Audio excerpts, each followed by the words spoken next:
પહેલી ફરજ કહે છે કે બંધારણનું પાલન કરવું તેમજ બંધારણમાં વ્યક્ત થયેલા આદર્શો તથા સંસ્થાઓ તથા રાષ્ટ્રગીત રાષ્ટ્રધ્વજનો આદર કરવો.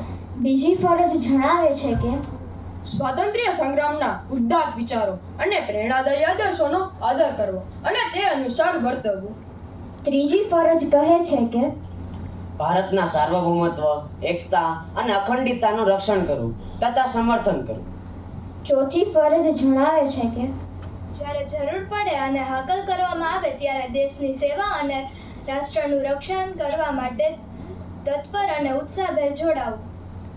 પાંચમી ફરજ કહે છે કે ભારતના બધા જ લોકો વચ્ચે ભાઈચારાની ભાવનામાં વૃદ્ધિ કરવી અને સુસંવાદિતા સ્થાપવી.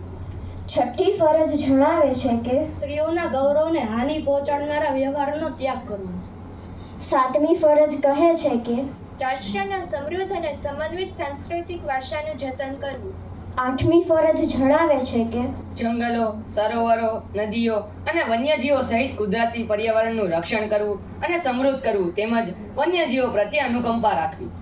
નવમી ફરજ જણાવે છે કે વૈજ્ઞાનિક અભિગમ, માનવવાદ અને શોધ વૃત્તિનો વિકાસ કરવો.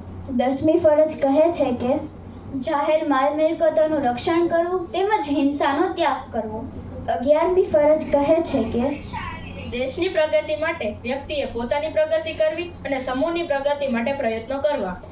12મી ફરજ જણાવે છે કે મફત, ફરજિયાત અને સાર્વત્રિક શિક્ષણ પોતાના બાળકને આપવું એ માતા પિતાની ફરજ છે. આ હતી અમે પાઠ 9 માં શીખેલી બાબતો.